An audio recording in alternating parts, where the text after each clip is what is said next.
Hello, namaste, and welcome to session 2 of our class 10 ICSE Biology chapter Cell Cycle and Cell Division. This is Ambika, your biology master teacher, right here on this amazing platform of Vedantu.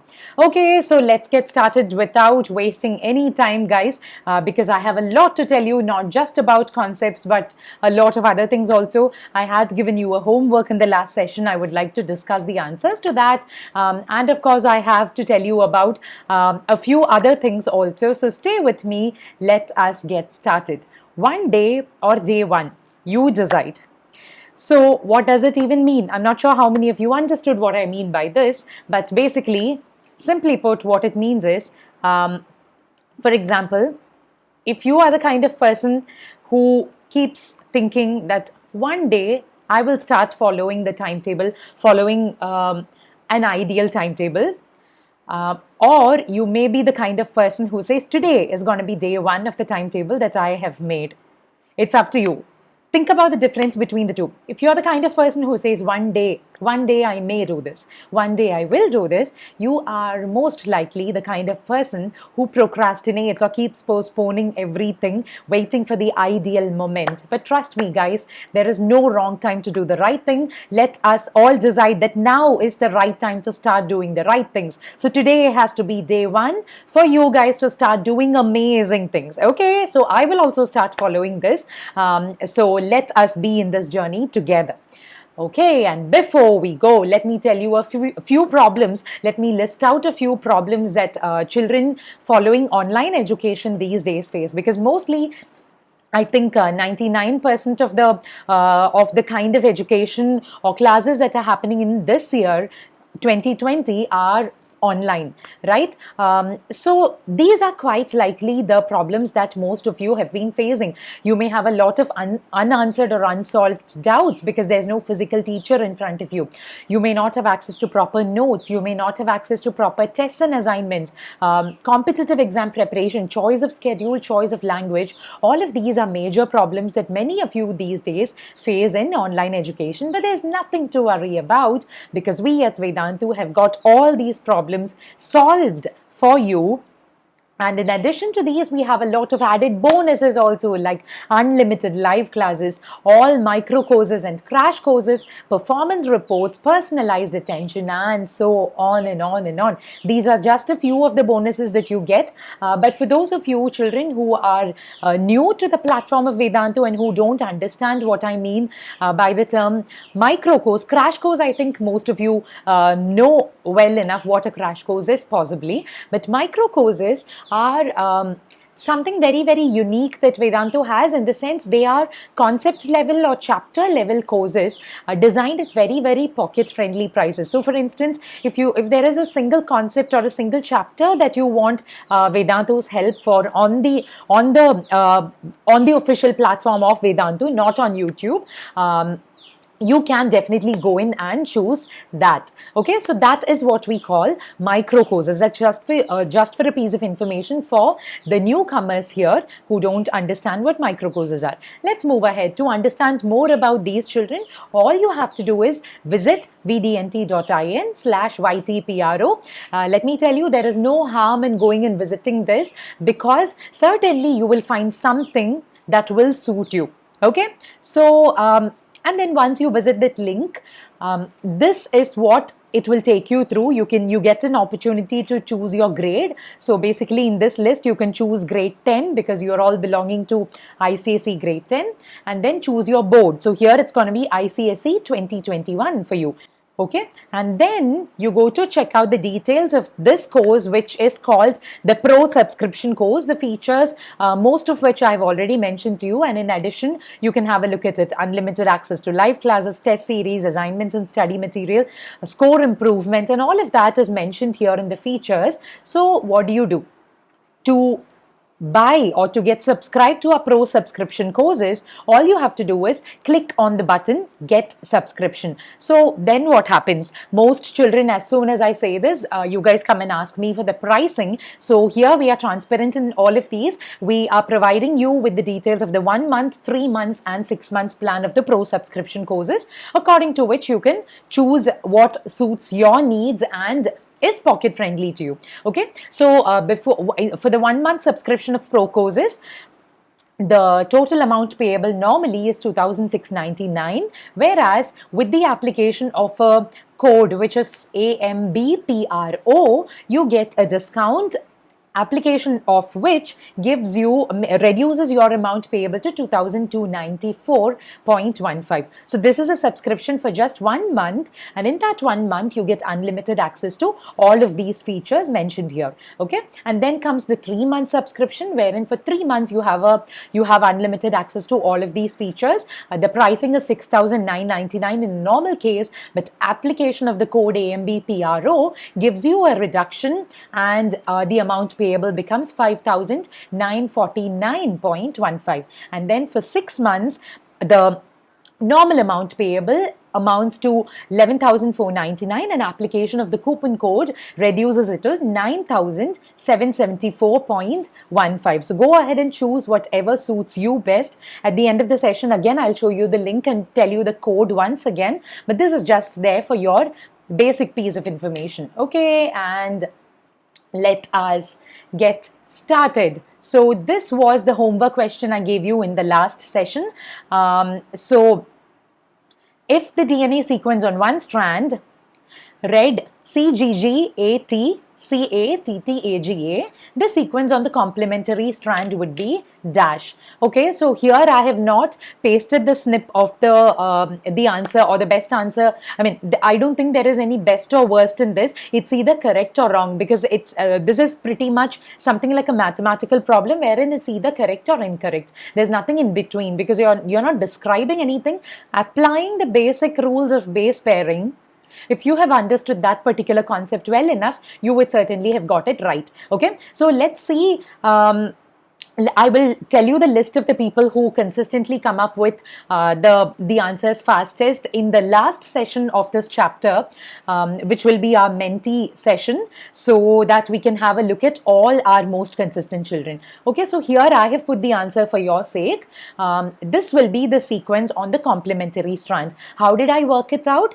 Basically, it is only by applying the simple rules of base pairing, in which we have discussed in the previous session that there are ATGC, which are the nitrogenous bases in a DNA strand, and in ATGC, or adenine, thymine, guanine and cytosine is what ATGC stands for. So C and G always pair together, they are the thickest of friends. A and T always pair together, they are the thickest of friends. So wherever in the question, in the strand, in the sequence that I have given you as a question, wherever there is a C, in the opposite strand, in the complementary strand, C will be paired with its best friend, which is G. So look at that, C. So in my answer, the first one is G, and then comes GG. So here it's going to be CC. The order, whether it's G there or C here, doesn't matter. All that matters is that C and G always comes together. If C is there in one strand,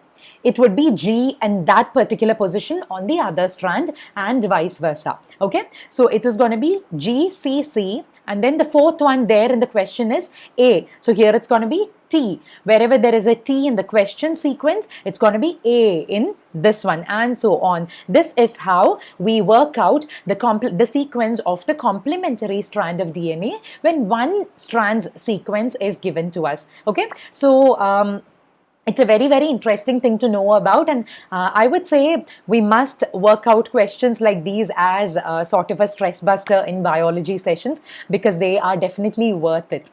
Okay, so in today's session, let us learn about cell cycle. This chapter's name itself is cell cycle and cell division, right? So here we go. We are getting to the core of the chapter, cell cycle.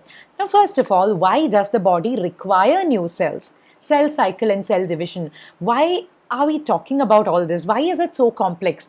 I mean, why are we talking about such complex things? It is because our body constantly needs new cells for various activities, such as growth. By growth, I mean your physical growth also. Physical growth, I mean, especially your physical growth. When you are a child, I mean, compare the sizes of yourself from what you were when you were born, on the day you were born, to what you are now, to your height now, how much you have grown in size. That is because of the root reason for growth in your body, which is cell division. It's only because of cell division that the cell numbers in your body have been increasing, and because of that, physical growth has been happening. Okay, so you must have observed that physical, when I say physical growth, it means growth of individual parts of your body also, which adds to overall size of your body. And then replacement, as you can see there, replacement of old and worn out cells. I think you must be aware that many cells in our body have a certain lifespan beyond which they have to be regenerated or replenished. For example, the white blood cells, red blood cells, and all of them. Red blood cells, for example, because it's shown in the image here, let me tell you, the average lifespan of a red blood cell is 120 days, after which it dies off and it gets replaced by new red blood cells. Okay, so to replace old and worn out cells, we need cell division. And then repair of any damages in your body needs cell division. And then reproduction, definitely. Now this can mean a lot of things. If I'm talking about reproduction in adult organisms or huge organisms like us,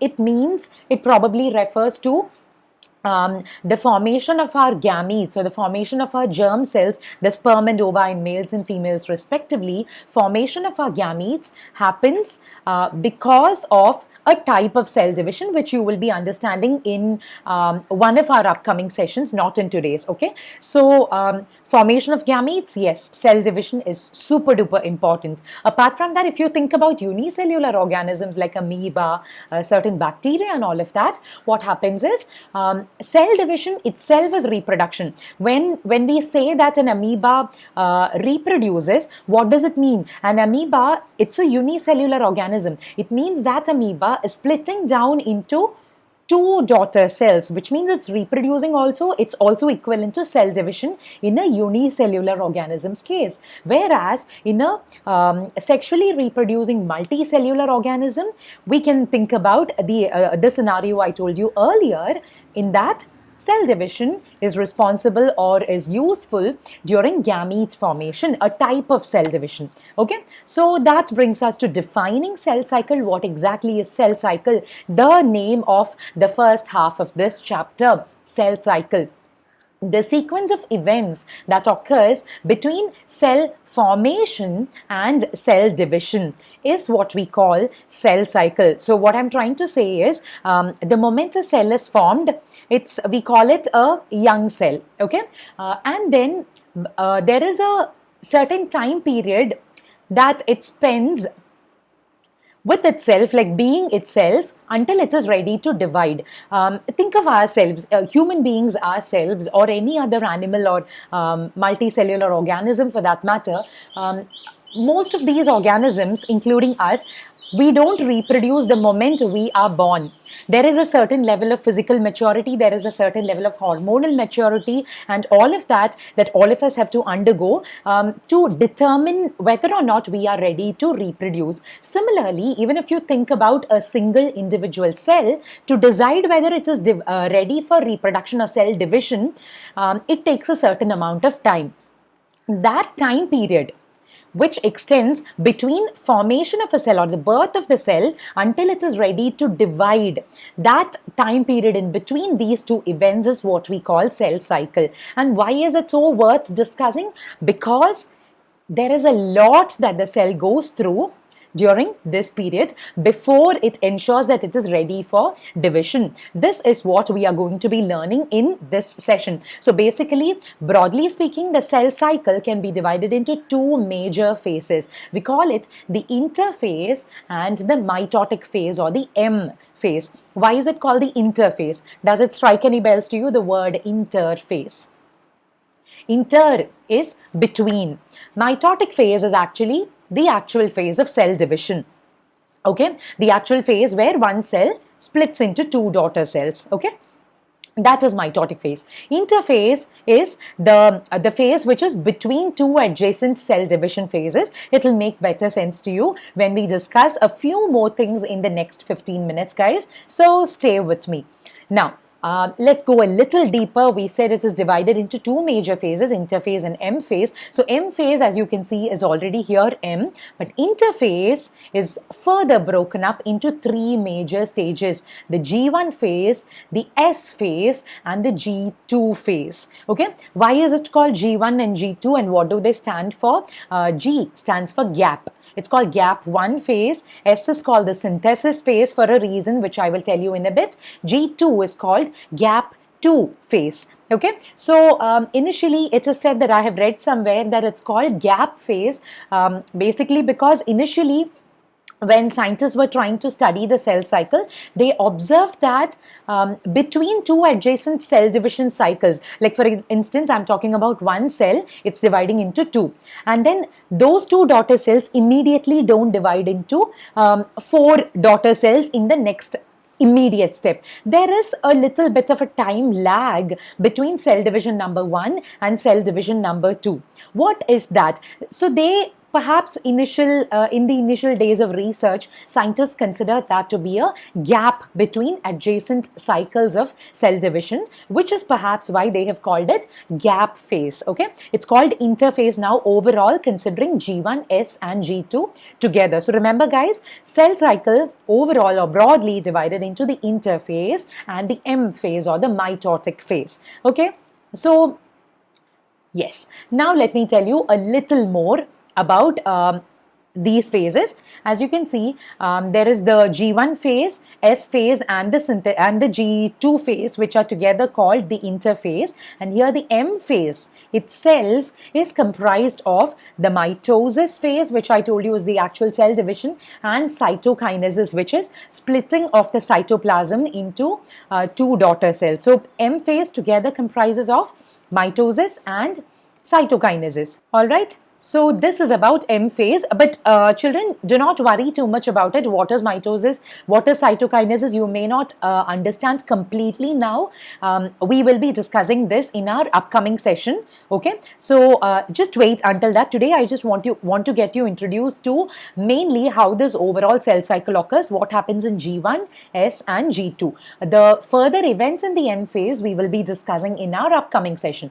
And now, if you can observe this, normally when every cell is born, now take a look at this individual cell. Okay, look at only this. I'm not talking about this one. Look at only this cell here. Now, when this cell is born, what it does is it goes through the G1 phase first. There are certain steps which occur, certain events which occur in G1. After this, normally it would go into the S phase, wherein again a set of events occurs, and then it enters into the G2 phase again, wherein a set of events occurs. When I say event, all of it is going to be relevant with regard to cell division. Basically in G1, S and G2 together, the cell is preparing itself to get divided into two daughter cells in the M phase. Okay, so this is what occurs in G1, S and G2 or interphase overall. And then by the time it goes through the M phase, the end result is that parent cell which went through all of this splits into two daughter cells. Okay,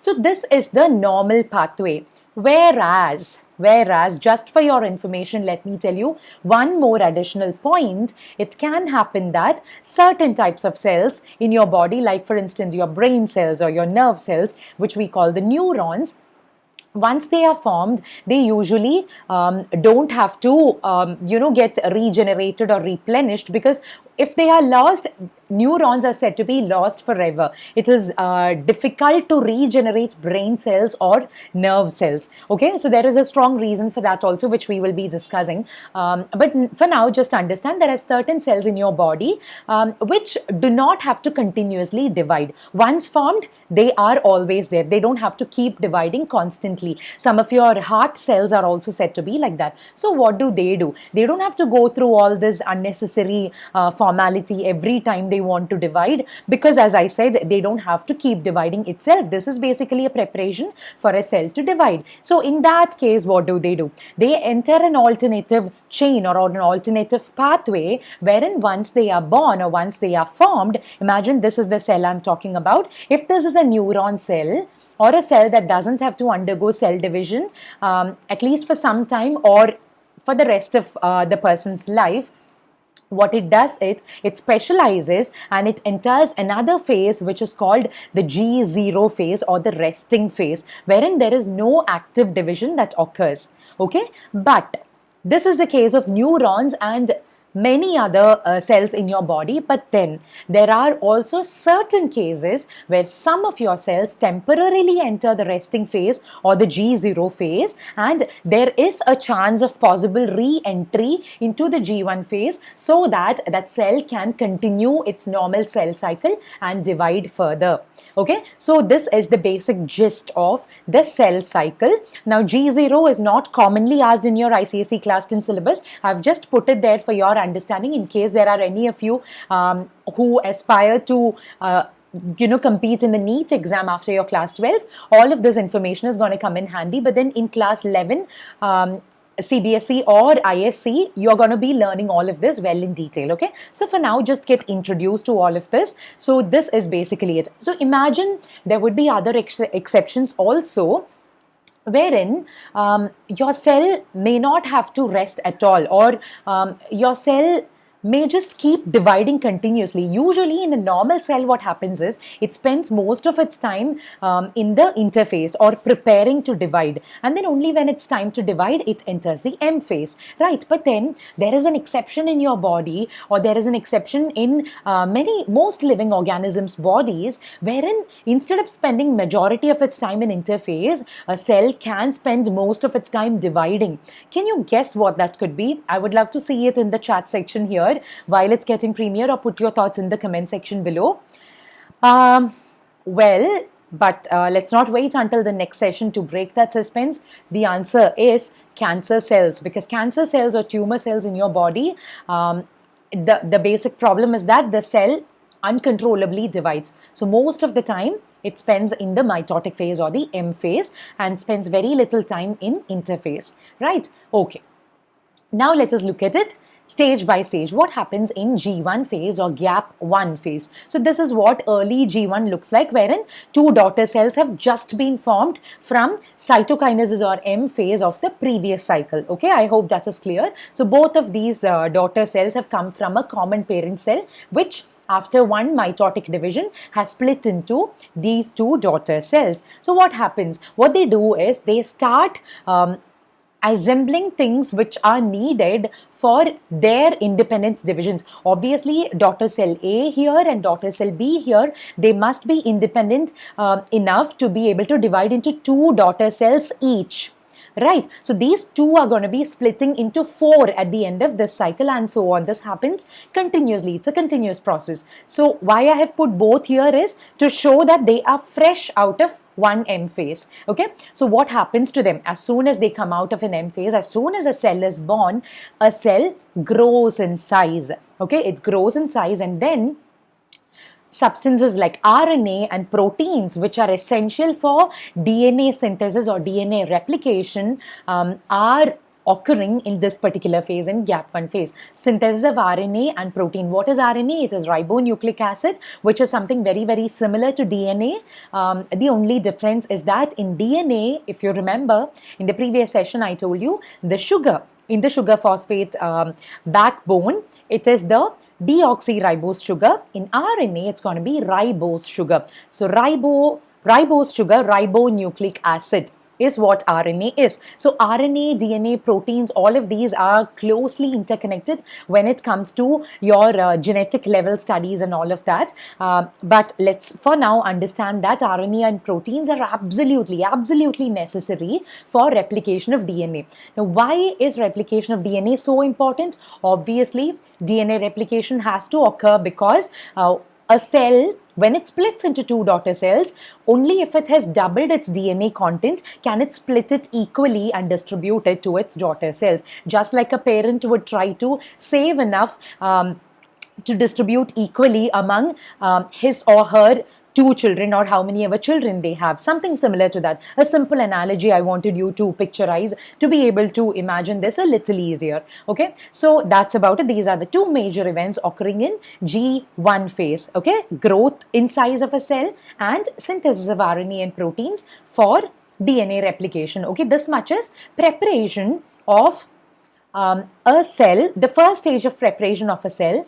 for cell division in G1 phase. Now what? S phase. What does S stand for? Synthesis. And what does it synthesize? It synthesizes DNA.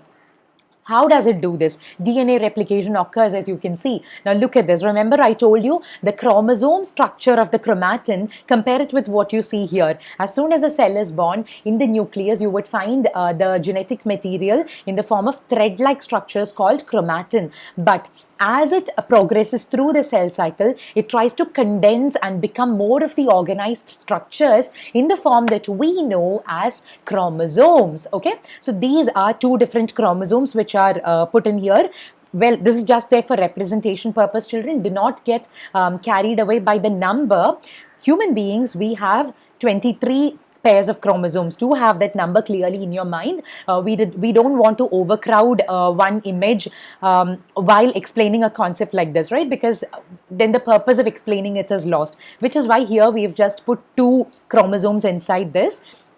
So what happens is when DNA replication occurs, sister chromatids are formed. Remember I told you, sister chromatids which are attached in the middle by the centromere. Absolutely right. So sister chromatids are exactly similar to each other. They are replicas of each other basically. Okay. So one single chromosome, this is still considered to be one single chromosome. The blue one, the pink one or the red one is also considered to be one single chromosome. The only difference is because the DNA, new DNA got synthesized or the existing DNA got replicated in order to accommodate it better, and because it's an exact copy of the existing DNA, it created the chromosomes, created a replica of each of the strands, which we call sister chromatids. So the only difference in the chromosomal form is that instead of seeing it in this form, you see it instead of seeing 2 threads here, you see it in the form of 4 threads here, but it is still 2 chromosomes. Okay, this way.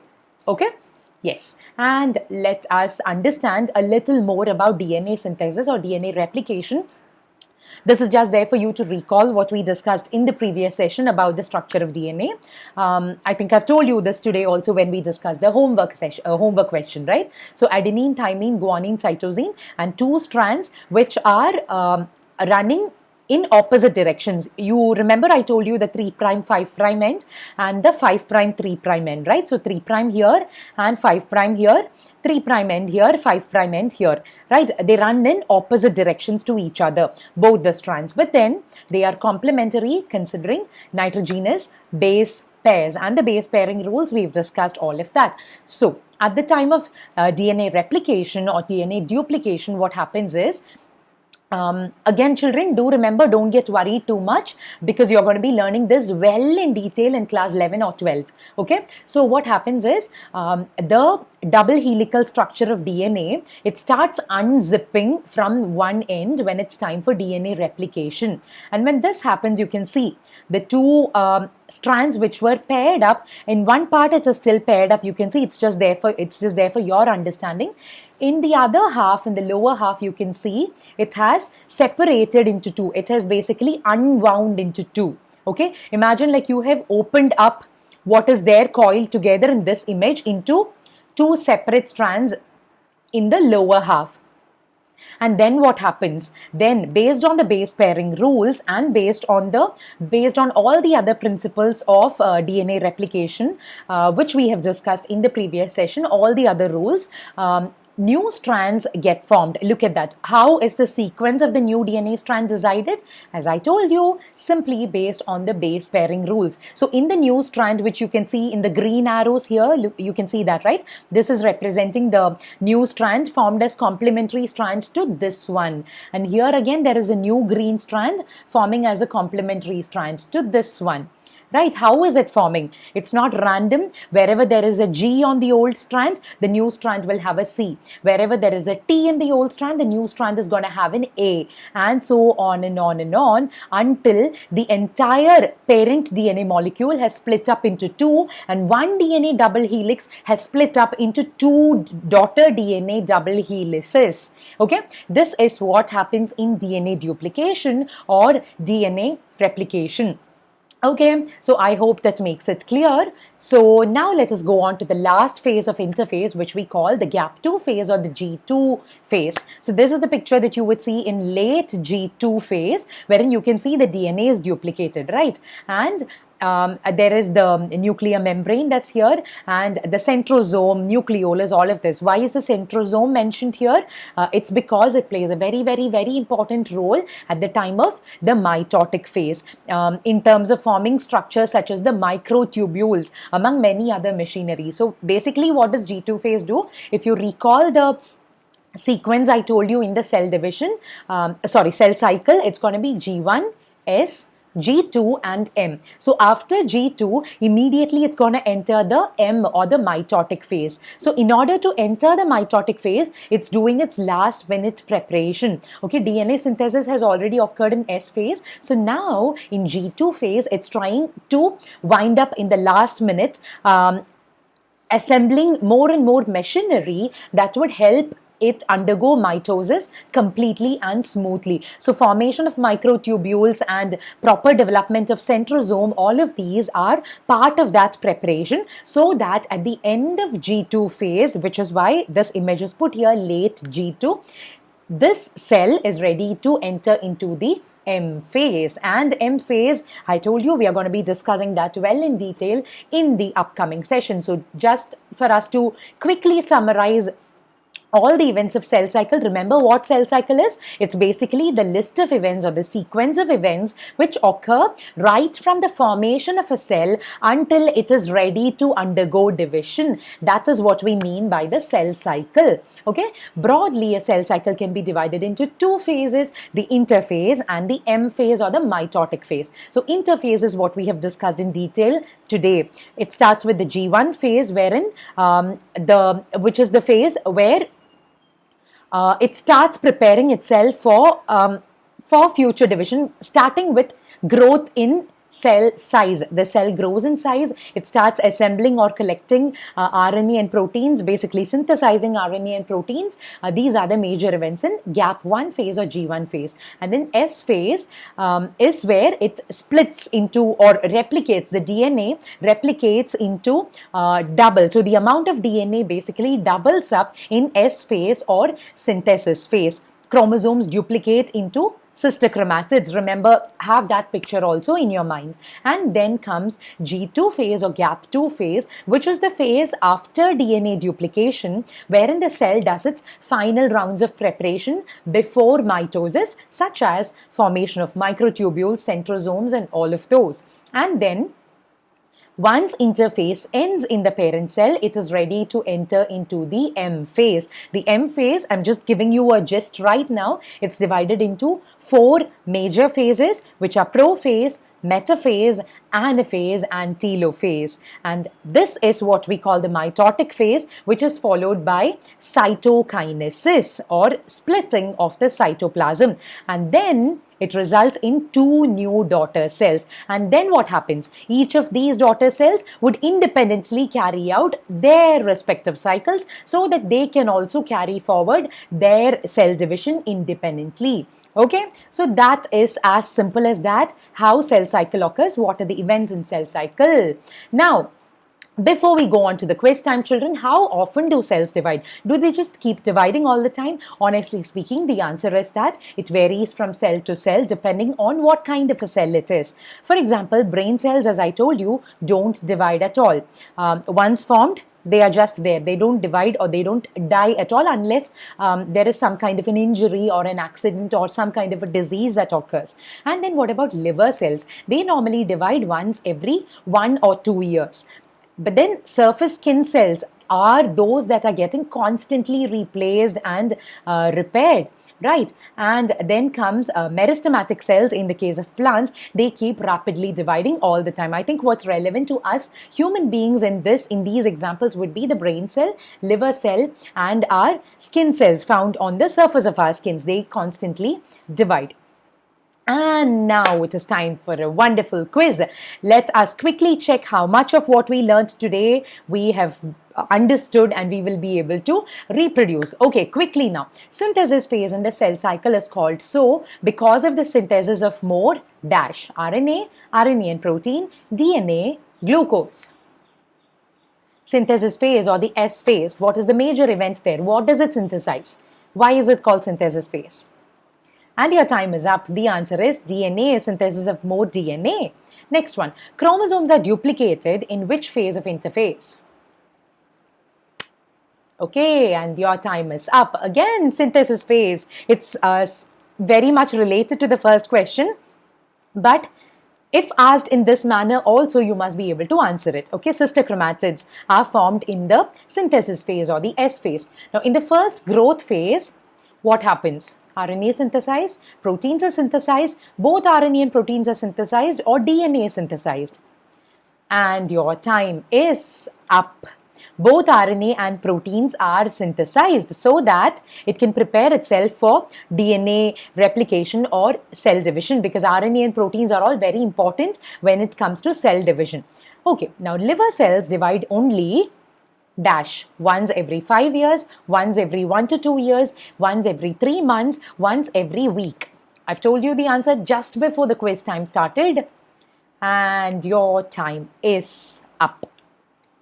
Once every 1 to 2 years. Well done, all of you guys. I really hope all of you have enjoyed this session.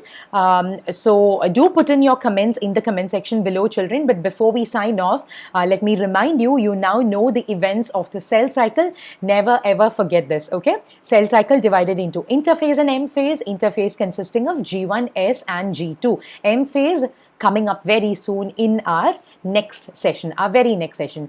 Now, let's not forget the homework. Look at this. After an injury, why doesn't the brain heal as fast as organs like the skin? Brain injury or spinal cord injury are said to be very dangerous. Why is it so?